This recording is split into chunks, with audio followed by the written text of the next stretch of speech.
అడుగుతాను కట్టద్దని నా చేతులు అడ్డొచ్చేసి నమస్కారం అండి. మా గురువు గారి ముందు మాట్లాడాలంటే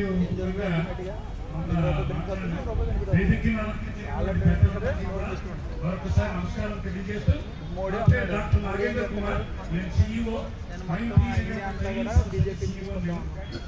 రోజు పొద్దున్నే వర్కింగ్ చేస్తున్నాను ప్రతిరోజు కూడా. అయితే ఇక్కడ మనం ముఖ్యంగా ఎన్ని సదస్సులు నిర్వహించినప్పటికీ కూడా, ఎన్ని కార్యక్రమాలు నిర్వహించినప్పటికీ కూడా మనలో చైతన్యం రానంత వరకు మనం పర్యావరణాన్ని కాపాడలేము. ఉదాహరణకు మనం మార్కెట్కి వెళ్తున్నాం, ఆ మార్కెట్కి వెళ్ళినప్పుడు అక్కడ మనం ఏదో ఐటెం తీసుకుంటున్నాం, మనలో మనం కవరెడుతున్నప్పుడు అతని ఎంత మైక్రోలు తక్కువ ఉంటాయో, ఎంత చీప్ గా ఉంటుందో అలాంటి కవర్ మనకి ఇస్తాడు. మనం ఇంటికి వచ్చి